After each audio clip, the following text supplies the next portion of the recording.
Esse programa é em memória de João Pedro Matos Pinto, de 14 anos, assassinado pela Polícia Federal e Civil no Complexo do Salgueiro, em São Gonçalo, no Rio de Janeiro, na tarde de ontem.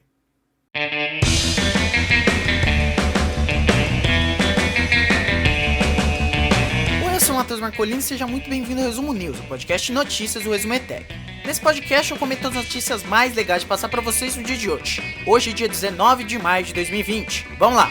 A primeira notícia é do G1. Câmara aprova o uso obrigatório de máscara em locais públicos em todo o país.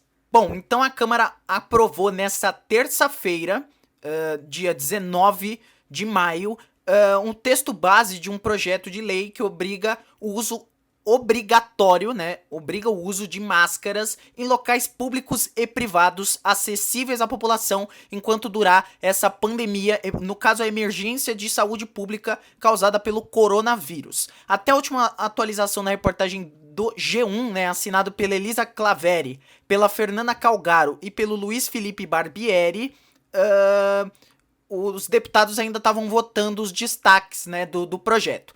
Pelo texto, a obrigatoriedade está se estendendo para vias e transportes públicos também. Quem descobrir a medida vai ser multado em até R$300 ou o dobro se for um caso de reincidência. O texto estabelece também que o poder público poderá fornecer máscaras de proteção individual para as populações vulneráveis economicamente, as pessoas mais pobres. A multa não será cobrada em locais onde o poder público não fornecer essas máscaras para a população vulnerável. O uso obrigatório das máscaras está dispensado para pessoas com transtorno do espectro autista, com pessoas que têm deficiência intelectual, deficiências sensoriais também e outras deficiências que impeçam de fazer o uso adequado da máscara.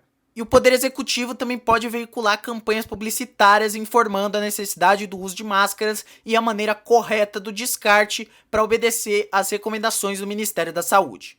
E o projeto fala especificamente de estabelecimentos que são autorizados a funcionar durante a pandemia. Segundo a redação do projeto, esses locais têm que fornecer máscaras aos funcionários e colaboradores, ainda que feitas à mão. A multa em caso de descumprimento também será de R$300 por funcionário ou colaborador e o dobro do valor se for um caso de reincidência. Essa obrigação também vale para órgãos e entidades públicas.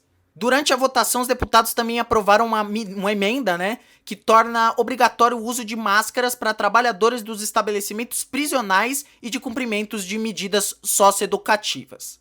O texto também estabelece ainda que os recursos das multas devem ser utilizados obrigatoriamente no enfrentamento à pandemia do coronavírus. Eu não tenho muito o que adicionar sobre essa notícia, eu acho interessante, eu acho útil e é bom. Tem que ser obrigado a usar máscara mesmo quem tem que sair de casa, quem não tem que sair de casa tem que ficar em casa. A próxima notícia também é do G1. Covas sanciona decreto que antecipa feriados municipais para aumentar isolamento social. Bom, o prefeito de São Paulo, Bruno Covas, sancionou o projeto de lei ontem, o projeto de lei que permite a antecipação dos feriados municipais da cidade. O decreto foi publicado no Diário Oficial nessa terça, dia 19, e o texto foi enviado à Câmara no domingo. Foi aprovado agora. Foi aprovado pelos vereadores em uma votação virtual, realizada na segunda-feira ontem, que eu falei que a gente ainda não tinha o resultado quando eu fechei a redação. O projeto foi aprovado com 37 votos a favor, 14 contra e uma abstenção. Lembrando que o objetivo da proposta enviada pelo prefeito Bruno Covas, que é do PSDB, seria para aumentar o isolamento social por meio de um feriadão. Ontem eu até falei, eu não acho que seja realmente uma ideia interessante, mas beleza, já foi aprovado. Então os feriados de Corpus Christi, de 11 de junho, e da Consciência Negra, de 20 de novembro, serão antecipados para quarta e quinta. Na sexta-feira será declarado ponto facultativo. O Dória também anunciou ontem que ele encaminhou para a Assembleia Legislativa do Estado de São Paulo um projeto de lei para antecipar o feriado estadual do dia 9 de junho da Revolução Constitucionalista para segunda-feira. Então, o projeto aí do Dória e do Covas é fazer um feriadão de quarta até segunda. Sobre segunda-feira ainda não está confirmado, mas quarta e quinta sim, confirmado. Abrindo aspas para o João Dória. Ficou claro que ao longo dos finais de semana e dos feriados, nos últimos 56 dias, nós temos índices mais elevados de isolamento e isso contribui para o controle da pandemia. Portanto, com essa decisão nós teremos um período mais prolongado de feriados, e com isso desejamos que possamos ter índices semelhantes aos demais feriados e finais de semana. São Paulo precisa desacelerar ainda mais por uns dias para diminuir novamente o ritmo de contágio e salvar vidas. Entretanto, enquanto devemos nos preparar para essa tarefa gigantesca e inédita, precisamos ser criativos e usar todos os instrumentos que estão ao nosso alcance. Bom, agora a medida do Dória e do Covas já entrou em vigor, então o que resta pra gente é torcer para que essa galera que não tá respeitando a quarentena, respeite. Quem não tava respeitando porque tinha que ir trabalhar, beleza, vamos torcer para que essas pessoas se mantenham em casa e que as pessoas que já estavam saindo sem motivo também fiquem em casa. Porque só assim a gente vai conseguir frear. Frear não, né? Porque já tá aí, o pico ainda nem chegou se bobear. Mas a gente tem que torcer para conseguir conter o máximo que der esse negócio daí. A próxima notícia é do UOL. Congresso avalia adiar eleições de 2020 sem prorrogação de mandato. Bom, o Rodrigo Maia, que é o presidente da Câmara dos Deputados aqui do Brasil, falou em entrevista ao UOL que a maioria dos parlamentares do Congresso considera o adiamento das eleições municipais eles consideram o adiamento, mas sem prorrogação de mandatos. Abrindo aspas para o Rodrigo Maia, a maioria dos parlamentares entende que podemos ter o adiamento, mas não devemos ter a prorrogação de nenhum mandato. Ele, inclusive, acrescentou que a posição da Câmara é de quase unanimidade em relação a isso. O primeiro turno das eleições municipais de São Paulo, do Rio, enfim, no todo o Brasil, está marcado para o dia 4 de outubro desse ano, provavelmente não vai rolar. O segundo turno estaria marcado para o dia 25 de outubro. Segundo o Maia, o Davi Alcolumbre, que é o presidente do Congresso e do Senado, vai montar um grupo, possivelmente com comissão mista entre deputados e senadores, para discutir o tema, né, e depois mandar para o TSE. Interessante listar também que o ministro do STF, o Luiz Roberto Barroso, ele assume a presidência do TSE na segunda-feira, dia 25, a próxima segunda, no lugar também da ministra do STF, a Rosa Weber. O Barroso já deu declarações anteriores em que ele falou que tinha que adiar a eleição, que o ideal é que o pleito seja feito no máximo em dezembro, sem que se prorrogue mandatos. Ele é contra a realização das eleições municipais e tal, mas ele não...